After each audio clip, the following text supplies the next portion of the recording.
Alerte coronavirus. Attention, attention, le coronavirus se transmet très facilement et fait des ravages. Pour l'éviter, le port du masque de protection est obligatoire en tout lieu. Dans l'administration publique ou privée, dans les réunions, les rencontres, dans les marchés, les magasins, les boutiques et lors des déplacements, le port du masque est obligatoire. Même dans les lieux privés, dès lors que l'on n'est pas seul, le masque doit être le fidèle compagnon. Mais attention, le port de masque de protection ne dispense nullement d'appliquer les autres mesures de prévention, notamment le lavage des mains à l'eau et au savon et l'observance de la distance de sécurité sanitaire d'au moins 1 mètre entre personnes. Enfin, s'abstenir de porter des gants en vue du lavage régulier des mains à l'eau et au savon ou de l'application de gel hydroalcoolique. Pour tout savoir sur l'épidémie du coronavirus au Bénin, rendez-vous sur le site web www.gouv.bj/coronavirus.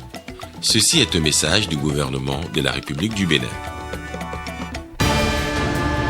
Le chef de l'État a reçu ce matin Sakina Harouna, la jeune dame qui s'est illustrée en sauvant de la noyade 5 personnes après le chavirement de leur barque sur le fleuve Okpara. Le président de la République l'a élevée à titre exceptionnel au rang de chevalier de l'Ordre national du Bénin.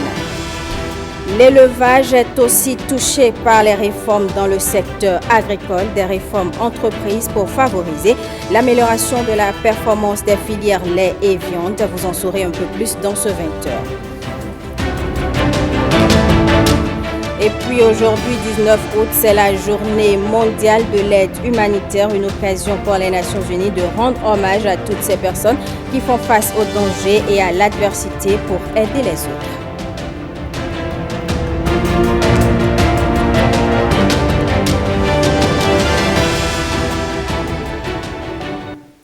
Mesdames et messieurs, bonsoir et bienvenue aux 20h. On démarre ce journal par ces deux communiqués. L'administrateur provisoire de la Société nationale de commercialisation des produits pétroliers Sonacop SA informe les agents retraités de la Sonacop SA de ce qui suit. Dans le cadre de la restructuration de la Sonacop SA et soucieux de l'amélioration des conditions sociales des retraités, le gouvernement a fait débloquer par le Trésor public la somme de 748 631 841 francs CFA en vue de la couverture totale des arriérés de cotisations sociales dues à la Caisse nationale de sécurité sociale. L'administrateur provisoire invite tous les retraités de la Sonacop ayant subi des décotes sur leur pension du fait du non-reversement des cotisations à se rapprocher sans délai de la Caisse nationale de sécurité sociale en vue des formalités à remplir pour la perception de la totalité de leur pension et le remboursement intégral des retenues opérées. L'administrateur provisoire de la Sonacop SA se tient à la disposition des retraités de la Sonacop SA concernés par la dite mesure pour des informations complémentaires s'adresser aux responsables de l'administration et des affaires financières. Le communiqué est signé comme l'envie Alain Renaud, administrateur provisoire. Le deuxième communiqué à présent, l'administrateur provisoire de la Société nationale de commercialisation des produits pétroliers Sonacop SA informe les ayants droit des ex-agents de la Sonacop SA décédés en fonction de ce qui suit. Dans le cadre de la restructuration de la Sonacop SA, le gouvernement a fait débloquer par le Trésor public la somme de 174 189 940 francs CFA en vue de la couverture totale des arriérés de capitaux d'essai dus aux ayants droit des ex-agents de la Sonacop SA décédés en fonction. L'administrateur provisoire invite tous les ayants droit des ex-agents de la Sonacop SA décédés en fonction dont les capitaux d'essai n'ont pas été payés à s'adresser aux responsables des affaires financières de l'administration provisoire pour des formalités à remplir en vue de la perception de leurs droits. Le communiqué est signé comme l'envie Alain Renaud, administrateur provisoire. Un acte de bravoure exceptionnel. Ce sont les mots du président Patrice Talon qui a reçu ce mercredi à son cabinet Sakina Harouna, la jeune dame âgée seulement de 19 ans qui s'est illustrée en sauvant de la noyade 5 personnes après le chavirement de leur barque sur le fleuve Okpara le lundi 3 août 2020. En signe de reconnaissance pour cet acte de bravoure, le chef de l'État a élevé la jeune héroïne à titre exceptionnel exceptionnel au rang de chevalier de l'Ordre national du Bénin. La cérémonie de distinction a eu lieu au palais de la Marina. Voici le compte-rendu de Renaud Akapo et de Alexis Kenom. Monsieur le Président de la République. Mi-journée du mercredi 19 août au palais de la Marina, la nouvelle héroïne de la nation a effectué son entrée sous les flashs des caméras et des appareils photo. Entourée de son époux, de l'un de ses oncles et de plusieurs ministres du gouvernement, Sakina Harouna a été reçue avec les honneurs par le chef de l'État. C'est le sommet de la consécration pour la jeune héroïne de Warrior. À 19 ans, la jeune dame est entrée dans l'histoire grâce à l'extraordinaire opération de sauvetage qu'elle a réalisée le 3 août dernier sur le fleuve Opara, dans la localité de Tchaourou. C'est pour récompenser et immortaliser ce acte d'une immense bravoure et de grande fierté pour la nation que le président Patrice Talon, grand maître de l'Ordre national du Bénin, a bien voulu distinguer Sakina Harouna à titre exceptionnel. Au péril de sa vie, elle s'est portée au secours de plusieurs compatriotes en danger de mort, un geste héroïque salué comme tel par le président de la République. L'acte posé s'inscrit dans la droite ligne des valeurs de solidarité et doit inspirer tout un chacun. Adresser les remerciements aussi bien des personnes qui ont été sauvées que de la nation entière pour cet acte de bravoure exceptionnel, qui est ce que la nation attend de tout le monde d'une certaine manière, que chacun, au profit de son voisin, de ses proches, même des inconnus, au profit de la nation entière, puisse, quand le devoir appelle, devoir de sauver, devoir de rendre service, quand le devoir appelle, que chacun puisse spontanément, sans réfléchir, aller à cette mission, à ce devoir qui élève l'homme. Et toutes les fois que la preuve est donnée, qu'on peut aller au secours, même au sacrifice de sa vie, c'est extraordinaire et cela mérite reconnaissance et respect. Cette belle action de reconnaissance s'est achevée sur cette cérémonie de distinction honorifique. Mais avant, ce bref retour sur les faits qui ont valu à Sakina Harouna la reconnaissance de la nation tout entière. Elle a fait preuve d'une audace et d'un humanisme exceptionnel lors de ce sauvetage. Et cet acte de courage démontre de sa part des valeurs d'amour du prochain et de solidarité. Et ces valeurs républicaines qui sont fièrement attachées à notre patrie, le Bénin, sont également des éléments fondamentaux de notre société. Aussi, Madame Harouna Sakina représente un modèle d'exemplarité, de fierté pour la gente féminine et à ce titre, elle mérite respect, considération et encouragement. Signe du destin pour cette jeune dame, dont la grande bravoure force l'admiration de tous. Avant l'acte de son couronnement, Mébabio Diossou, grand officier de l'Ordre national du Bénin, a prononcé la formule de réception. Au nom du président de la République, grand maître des ordres nationaux du Bénin, et en vertu des pouvoirs qui nous sont conférés, Madame Sakina Harouna, nous vous faisons chevalier de l'Ordre national du Bénin.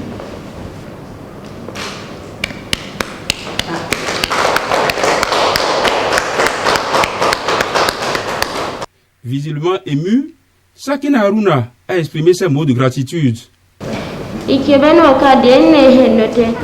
remercie le président de la République et tous ceux qui ont œuvré pour qu'aujourd'hui elle soit ici, que depuis qu'elle a posé cet acte-là, qu'elle-même, elle ne sait pas, elle est dans le bonheur, elle dort paisiblement, elle dort bien, elle ne sait pas ce qui lui arrive.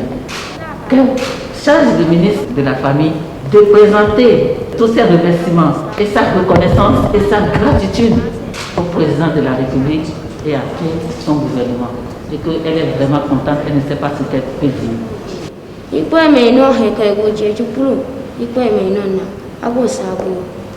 Grâce au courage et à la spontanéité, le destin a fait basculer la vie de Sakina Harouna. De l'anonymat, elle est plus que jamais sous les feux de la rampe. Audience à l'Assemblée nationale après cette année au service de l'Église catholique au Bénin, le nonce apostolique. Près le Bénin est allé dire son au revoir au président de l'Assemblée nationale ce mercredi. Le représentant du Saint-Siège au Bénin est appelé à servir désormais au Sri Lanka. Il se dit satisfait du travail abattu, mais aussi de l'accueil du peuple béninois. On l'écoute. J'ai juste opportun de venir saluer le président de l'Assemblée nationale, la deuxième figure de l'État, et lui exprimer mes satisfactions cette année que j'ai passée au pays. Je lui ai expliqué plus ou moins ce que j'ai pu faire dans son pays, votre pays, le pays que je connais assez bien maintenant. En lui, j'ai vu une personne qui, comme le chef de l'État même, qui pense bien de pays, préoccupations pour le développement du Bénin, du pays, infrastructurel, comme on le voit déjà, mais aussi des personnes, la bonté, le bonheur du peuple béninois. Actualité politique à présent, les membres du bureau exécutif du mouvement associatif Lien National ont installé le week-end dernier leurs représentants du département du littoral et de l'université d'Abomey-Calavi. Les précisions dans cet élément. Nous sommes ici aujourd'hui, ce soir, dans le cadre de notre poursuite d'installation des coordinations. On a commencé par, après notre sortie officielle, par la coordination de la coordination du Borgou. On a fait la Takora. On a fait le week-end passé la coordination du Zou à Boycon. Et hier, nous avons installé la coordination du littoral. Et aujourd'hui est le jour fatidique pour installer la coordination universitaire de l'université d'Abomey-Calavi. Nous avons échangé avec beaucoup de leaders. Vous savez, c'est la maison qui fait les leaders. Et les leaders jeunes pratiquement dans tous les domaines, au niveau de l'excellence, au niveau de la vie associative, au niveau du leadership. Et donc, ça n'a pas été facile de faire le casting et d'identifier les meilleurs des meilleurs. Et donc, ceux que vous avez devant vous sont les meilleurs des meilleurs. Et aujourd'hui, nous les mettons dans leur fonction, nous les installons officiellement pour qu'ils commencent l'installation à leur niveau des coordinations facultaires. Aujourd'hui, nous avons été installés par le bureau national pour pouvoir installer à notre tour les bureaux facultaires. Nous tenons à remercier le bureau national pour l'action de nous installer et de travailler dans le sens du développement et d'accompagner réellement le chef de l'État dans ses actions. La coordination communale à la date des ambassadeurs du nouveau départ a aussi été installée dimanche dernier. La cérémonie a eu lieu à la mairie d'Alada. Bruno Swali et Julia Kweiko.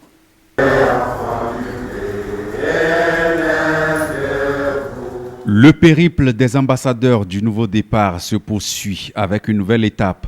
À Alada, comme dans les autres communes sillonnées, l'exercice est le même. Installation de la coordination communale des ambassadeurs du nouveau départ. Ce moment est aussi celui de la vulgarisation du programme d'action du gouvernement et des réalisations en cours. Depuis 4 ans, le gouvernement de son Excellence le président Patrice Talon, dans le cadre de l'exécution du PAG 2016-2021, a battu tous les records de mobilisation de ressources, d'investissement et de réalisation d'infrastructures socio-communautaires et routières. Les nombreuses réformes initiées par le régime du nouveau départ qui ont touché tous les secteurs vitaux de l'économie béninoise commencent déjà par porter leurs fruits.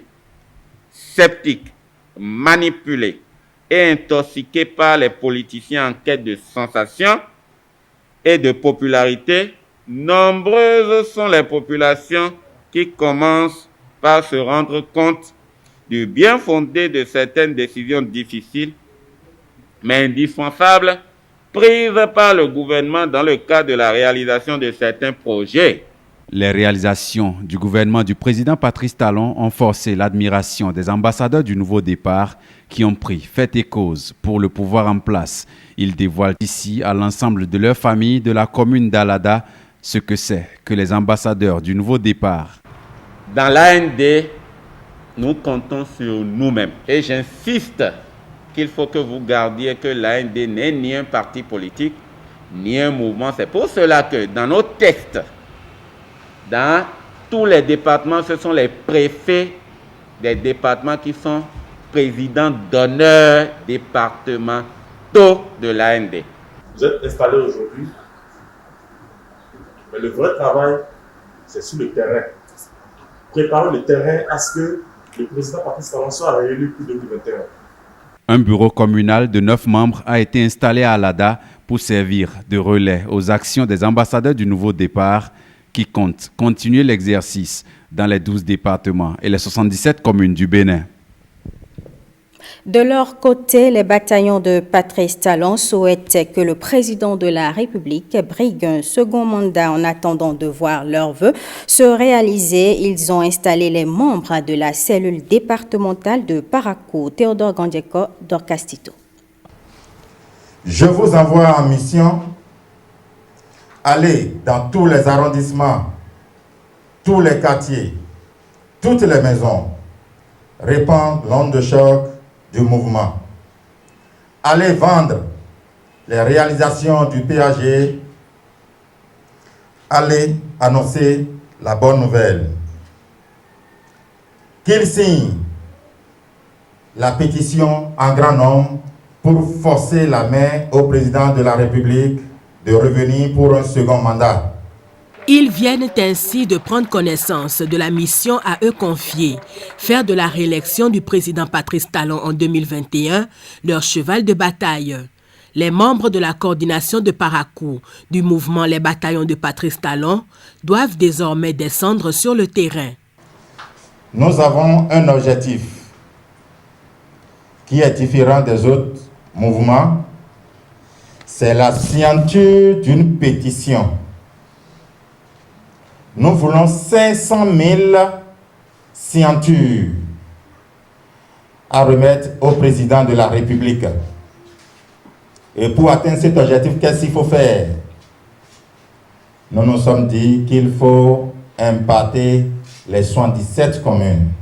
La réalité est que le calendrier scolaire est observé de bout en bout et nos enfants vont à l'école et y maintenir chaque jour par un repas chaud. La réalité est que notre pays est en chantier et certains de ces quartiers de ville deviennent déjà positivement méconnaissables. La réalité est que la vie politique au Bénin est assainie et laisse progressivement derrière elle les séquelles des années de déchirement et de batailles inutiles. La réalité est que notre pays a de meilleurs rangs et de meilleures notes dans les divers classements opérés par les institutions internationales. Une réalité aussi bien visible que tangible qui force l'admiration et justifie le choix de ses leaders. Est-ce que nous allons laisser Patrice Talon partir? Jamais. Est-ce que nous allons laisser Patrice Talon partir? Jamais. C'est pourquoi on est là, pour lui forcer la main, pour dire, excellent monsieur le président de la République, on a encore besoin de plus de routes. On a encore besoin de plus de cantines scolaires pour nos enfants. On a besoin d'un système sanitaire équipé, performant. Et pour le faire, nous comptons sur vous. Le rouleau compresseur est ainsi en marche pour la réélection du président Patrice Talon en 2021. Autre volet de l'actualité à présent, le président de la Cour constitutionnelle était dans les locaux des boutiques Lolo Andoche. Hier mardi, Joseph Djogbenou est allé découvrir les créations du styliste béninois et l'encourager à poursuivre son œuvre. Regardez.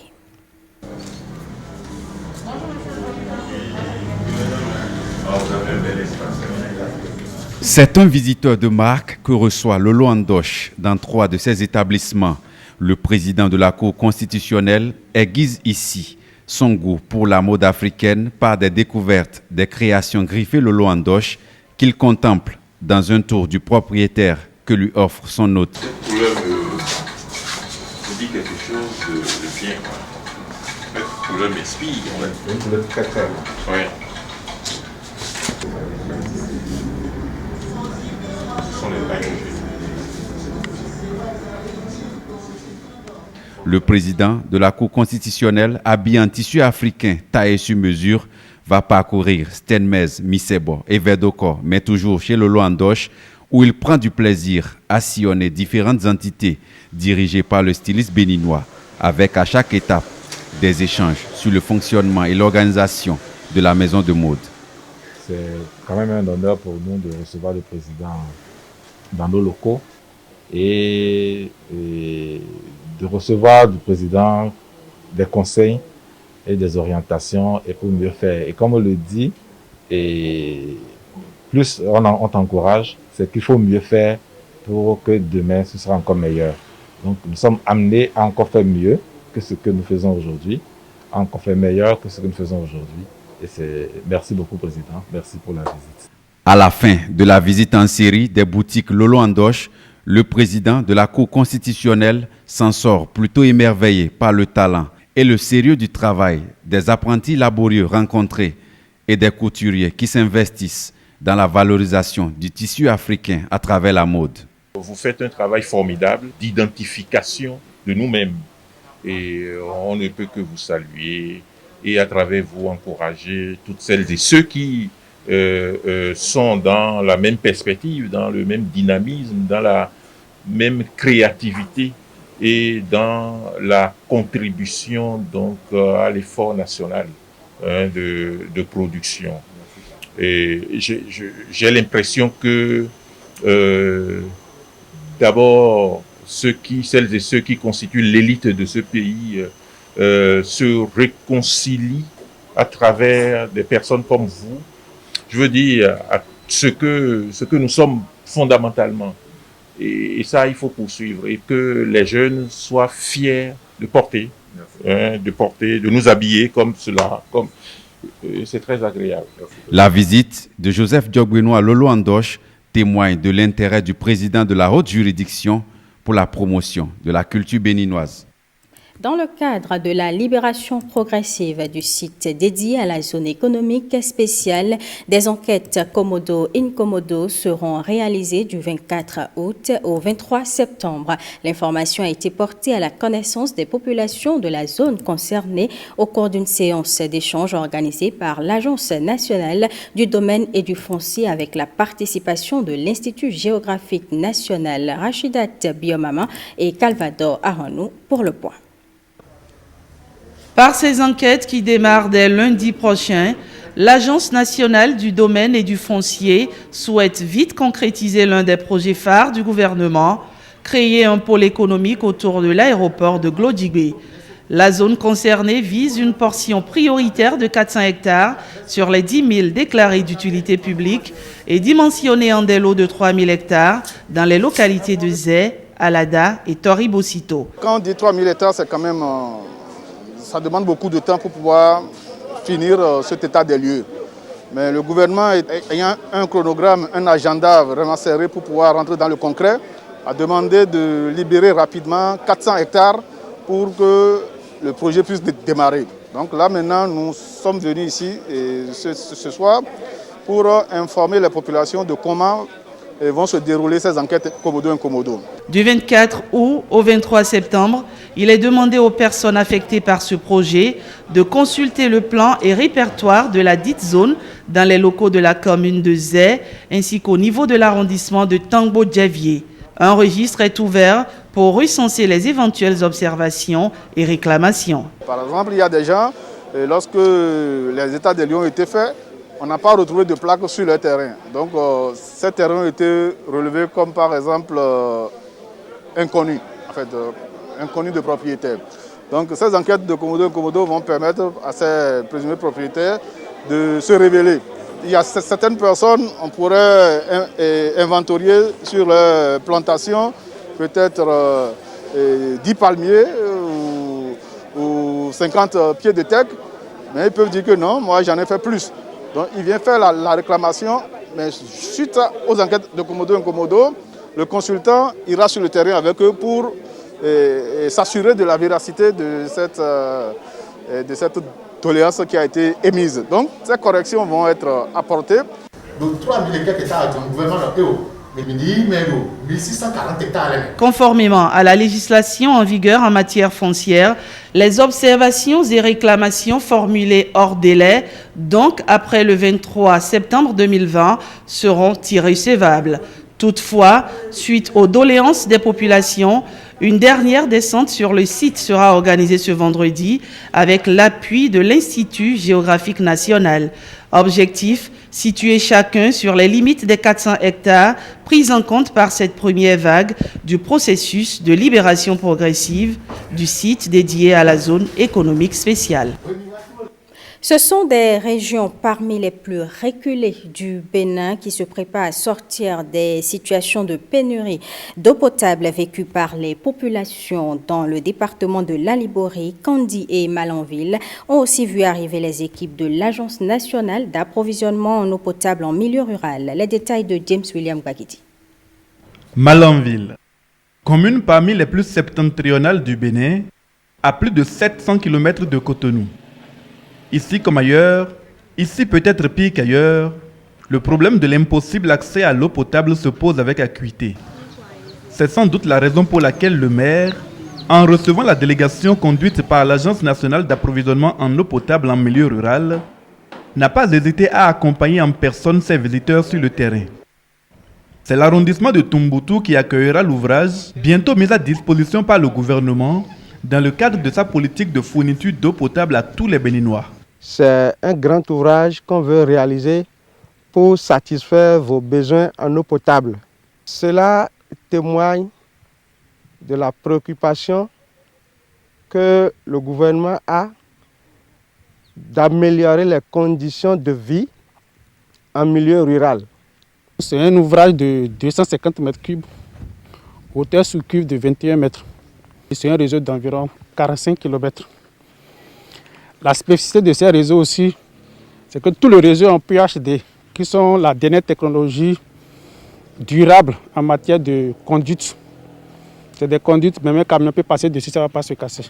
Donc, au niveau du site du château d'eau, il est prévu, le château d'eau même, une aire protégée de 20 sur 25 qui est clôturée, pavée, pour qu'on sente que c'est une infrastructure importante qui est là. Les sentiments des bénéficiaires oscillent entre gratitude et espoir. Pour toute l'équipe technique actuellement en place, pour cette remise donc, de site, et une remise de site qui va pouvoir, donc, avec la réalisation des infrastructures, va pouvoir alimenter donc, toute la région en eau potable. C'est une bonne chose et je m'en réjouis que donc, Malanville fasse partie donc, de ces communes pilotes pour expérimenter donc, ce vœu et cette détermination donc, du gouvernement qu'au lieu de 2030, que déjà en 2021, que toutes nos populations soient ravitaillées en eau potable. Voisine de Malanville, Kandi, une autre commune du département de la Liborie, abrite le dernier site à remettre à l'entreprise en charge des travaux dans le cadre de cette phase pilote. Ici aussi, l'accueil des autorités communales est chaleureux, témoignage de ce que le besoin d'eau potable était pressant. Un besoin auquel les autorités entendent répondre avec énergie. C'est un réseau de 30 km qui est exclusivement en PHD. Au-delà de ça, le château d'eau, c'est un château d'eau de 250 mètres cubes sur 15 mètres. Entre-temps, on a réalisé aussi le forage. En termes de disposition, tout est prêt pour que l'entreprise commence les travaux immédiatement. C'est une aubaine pour nous et nous voudrons déjà dire que pour ce qui concerne la mairie, en ce qui concerne la collaboration avec les entrepreneurs, les ingénieurs qui vont être sur place, nous allons faire tout ce qui est humainement possible pour leur rendre la tâche suffisamment facile. 5 sites, Banté dans les collines, Kalalé dans le Borgou, Segmanan, Malanville et Kandi dans la Liborie vont vivre les 15 prochains mois au rythme des chantiers ouverts, avec au-delà de l'espoir suscité, leur lot d'emplois en perspective. Les main-d'œuvre locales, c'est les prioritaires. Parce que nous sommes venus ici dans la ville où c'est eux qui sont les principaux et eux sont des prioritaires. Nous commençons à recruter les manœuvres à partir des localités. Si on a des ouvriers qualifiés et ils sont les bienvenus, on va commencer à les recruter ainsi de suite. Dans les autres départements du Bénin, plusieurs chantiers similaires sont lancés ou en passe de l'être. Soumis d'avance aux règles de gestion professionnalisées, impliquant durabilité et rentabilité des infrastructures envisagées. La couverture intégrale en eau potable du Bénin à l'horizon 2021 est en bonne voie. Je vous le disais dans les titres, les réformes du secteur agricole touchent aussi l'élevage, des réformes qui mettent un accent particulier sur l'amélioration de la performance des filières lait et viande. Une équipe de la rédaction s'est rendue sur la ferme de Kmenou. Nous sommes dans la commune d'Atiémé pour s'imprégner des actions. William Tchoki. La ferme d'élevage de Kmenou dans la commune d'Atiémé. Un vaste domaine d'élevage créé en 1958. À l'origine, elle était destinée à conserver les races locales, les bovins lagunaires, les poulets de race et les porcs de race locale. Mais depuis 6 ans, la ferme a changé d'objectif. Elle est spécialisée dans la conservation, la multiplication et la diffusion de races exotiques. Et aujourd'hui, ces animaux se portent très bien. Les performances sont très bonnes également. Et pour citer un exemple, la dernière fois, le dernier suivi qu'on a fait au niveau de la ferme Matedje, on était ravis de voir une dame tirer 15 litres de lait par vache. 15 litres de lait par vache, une performance qui indique la qualité de l'aliment bovin. Plusieurs espèces fourragères sont installées un peu partout sur la ferme, ce que vous voyez là. Donc nous avons par exemple le panicum 1, c'est ça que vous voyez là. Donc sur 90 hectares, le panicum maximum local, sur 70 hectares, Bracaria, pour ne que citer ça. Maintenant, comme nous sommes aussi, un des objectifs c'est pour placer nos animaux en milieu agro-éleveur, nous faisons un suivi. Donc nous installons des fourrages, des passées fourragères pour ceux-là, en raison d'un état de passé fourragère pour une vache laitière. Donc la ferme de Kmenou ici constitue une banque d'espèces fourragères. Donc aussi, pour pallier aux difficultés d'alimentation en période sèche, nous-mêmes ici, nous faisons donc, des réserves fourragères. Nous conservons des fourrages pour pouvoir faire face aux pénuries alimentaires en période sèche. Par exemple, c'est le cas de ce que vous voyez ici. Ici, c'est une meule de foin. Donc nous faisons des foins, c'est nos fourrages là que nous fauchons et nous entassons et nous mettons les dispositifs nécessaires pour pouvoir les conserver. Et en période sèche, nous les utilisons. Des animaux qui ne parcourent pas de longue distance, ils sont nourris sur place, bénéficient de soins médicaux. Il vaut mieux prévenir que guérir, raison pour laquelle nous mettons en place un suivi prophylactique. Ça veut dire quoi? Et nous prévenons en réalité ces pathologies-là. Nous prenons par exemple contre les tiques, nous faisons des bains d'étiquage. Et ces bains-là se font pratiquement 2 fois chaque mois. Et il y a aussi les déparasitages internes que nous faisons chaque 3 ou 4 mois. Il y a aussi le traitement contre les hémoparasites tels que la trypanosomiase bovine et puis la babésiose et l'anaplasmose tels que je l'ai dit. Donc il faut retenir que la trypanosomiase, nous faisons des traitements périodiques, comme je l'ai dit. On fait ces traitements-là chaque 3 mois ou chaque 4 mois. Nous faisons un lavage sanguin d'abord et 10 jours après, nous faisons une trypanoprévention avec, bien sûr, l'isométhamédium. Pour Gaston Dossoui, ministre de l'Agriculture, on peut mieux faire. Nous avons des simples produits qui ne sont pas nocifs et qui permettent d'avancer à une date donnée la chaleur sur beaucoup de sujets. Donc, on leur donne ces produits et les vaches sont en chaleur presque le même jour ou entre 1-2 jours de différence. Qu'est-ce que ça veut dire?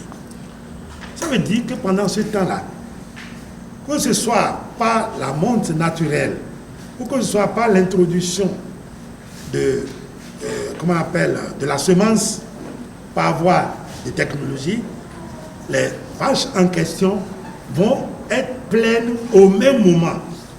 Et vous avez les petits au même moment. Entre 2-3 jours, vous avez une dizaine de petits. Les soins que vous devez prendre à chaque vache, à la mise bas, vous dépensez 1 fois et demie à peine le temps là et vous apportez les mêmes soins à 10 vaches à la fois. C'est une économie de temps. Et c'est une gestion organisée de son troupeau. Quand vous vous mettez dans ce schéma-là, vous pouvez dire la main sur le cœur, à telle période j'aurai 10 veaux, à telle période j'aurai 25, à telle période j'aurai 3. Ça, c'est la planification, ça. Une planification de l'élevage basée sur l'insémination artificielle. Une nouvelle technique pour accroître la taille du cheptel, augmenter la production du lait et de la viande. Fournir un soutien vital pendant la pandémie, c'est un cri de cœur de la communauté internationale en ce jour de la célébration de la Journée mondiale de l'aide humanitaire, une occasion pour les Nations Unies de rendre hommage aux personnes qui font face aux dangers et à l'adversité pour aider les autres. Stanislas Limpon et Bénédicte Possou nous proposent un reportage sur certains travailleurs humanitaires béninois. Le reportage est présenté par Blaise Atampo. Ils surmontent des obstacles sans précédent pour apporter une aide vitale en cette période de coronavirus. Ces vrais héros, comme les appelle la communauté internationale, multiplient au Bénin des séances de sensibilisation, assistent des personnes vulnérables depuis l'apparition du virus. C'est depuis le collège qu'on a commencé par militer dans le mouvement. C'est un fort réseau. La Croix-Rouge a ces 7 principes fondamentaux qui font que quand vous êtes dedans, vous êtes plus à l'aise pour aller sauver les gens. Partout, ces travailleurs humanitaires répondent à la sollicitation sans la moindre hésitation. Pour eux, se mettre au service des autres est un acte volontariste, est une preuve d'altruisme. Nous on rencontre des difficultés, certes. Le sens que nous cultivons, c'est la paix. C'est donner la vie à ceux-là qui ne pensent plus à la vie. C'est apaiser la souffrance des uns et des autres. C'est alléger ces souffrances-là en leur apportant le peu qu'il faut pour survivre. Et surtout pendant cette pandémie, nous sommes toujours à côté de ces gens-là. En première ligne, ils se trouvent dans la prévention de la Covid-19 dans le pays. Au début de la pandémie, l'artiste Miss Espoir enclenche une campagne de distribution de gel hydroalcoolique aux conducteurs de moto-taxi. Elle attire leur attention sur l'importance de la distanciation sociale et l'observance des autres gestes barrières. C'est sur propre fond que j'ai fait ça. Le fait de participer à leur joie, moi, me permet d'oublier mes problèmes, d'oublier mes soucis et de surmonter, au lieu de rester dans l'amertume, dans la colère de pourquoi moi. Cette ouverture des volontaires comme Miss Espoir, les Nations Unies la saluent le 19 août de chaque année. Cette date a été choisie par l'Assemblée générale en référence à l'attentat du 19 août 2003 contre le siège des Nations Unies à Bagdad, en Irak, qui a causé la mort de 22 personnes.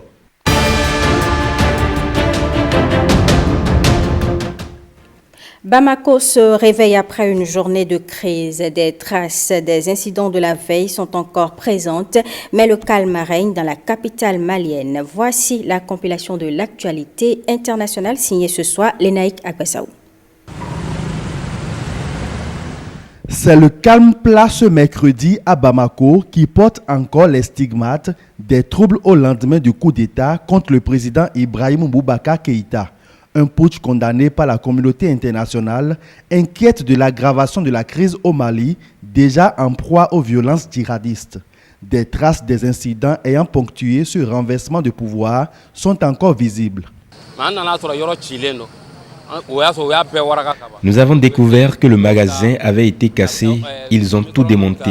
Ils ont pris des télés, micro-ondes, ventilos et beaucoup d'autres choses.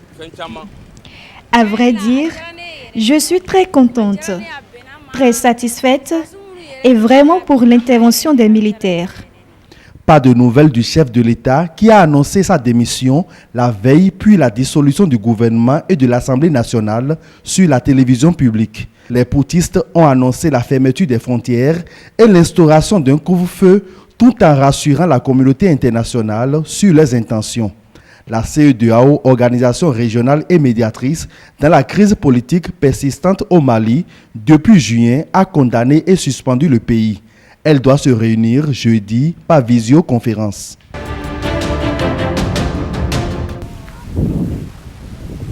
Le fort de Brégançon, résidence estivale des présidents français, accueille Emmanuel Macron depuis plus de 2 semaines. C'est dans cette propriété perchée, sur une presqu'île à l'abri des regards, que le chef de l'État français va recevoir jeudi Angela Merkel pour échanger sur les prochaines échéances européennes et les grands dossiers internationaux. Les Nord-Coréens portent tous des masques alors qu'ils poursuivent leur vie quotidienne dans la capitale Pyongyang. Jusqu'à présent, la Corée du Nord a affirmé ne pas avoir enregistré de cas de Covid-19 sur son territoire, ce dont doutent les experts internationaux au vu des ravages causés par le virus à travers la planète. Je vous donne à nouveau lecture de ces 2 communiqués. L'administrateur provisoire de la Société nationale de commercialisation des produits pétroliers Sonacop SA informe les agents retraités de la Sonacop SA de ce qui suit. Dans le cadre de la restructuration de la Sonacop SA et soucieux de l'amélioration des conditions sociales des retraités, le gouvernement a fait débloquer par le Trésor public la somme de 748 631 841 francs CFA en vue de la couverture totale des arriérés de cotisations sociales dues à la Caisse nationale de sécurité sociale. L'administrateur provisoire invite tous les retraités de la Sonacop ayant subi des décotes sur leur pension du fait du non-reversement des cotisations à se rapprocher sans délai de la Caisse nationale de sécurité sociale en vue des formalités à remplir pour la perception de la totalité de leur pension et le remboursement intégral des retenues opérées. L'administrateur provisoire de la Sonacop SA se tient à la disposition des retraités de la Sonacop SA concernés par la dite mesure. Pour des informations complémentaires, s'adresser aux responsables de l'administration et des affaires financières. Et puis, l'administrateur provisoire de la Société nationale de commercialisation des produits pétroliers Sonacop SA informe les ayants droit des ex-agents de la Sonacop SA décédés en fonction de ce qui suit. Dans le cadre de la restructuration de la Sonacop SA, le gouvernement a fait débloquer par le Trésor public la somme de 174 189 940 francs CFA en vue de la couverture totale des arriérés de capitaux décès dus aux ayants droit des ex-agents de la Sonacop SA décédés en fonction. L'administrateur provisoire invite tous les ayants droit des ex-agents de la Sonacop SA décédés en fonction dont les capitaux décès n'ont pas été payés à s'adresser aux responsables des affaires financières de l'administration provisoire pour des formalités à remplir en vue de la perception de leurs droits. Les 2 communiqués sont signés, comme l'envie Alain Ronou, administrateur provisoire. Eh bien, mesdames et messieurs, ce sera tout pour ce journal que je vous remercie d'avoir suivi.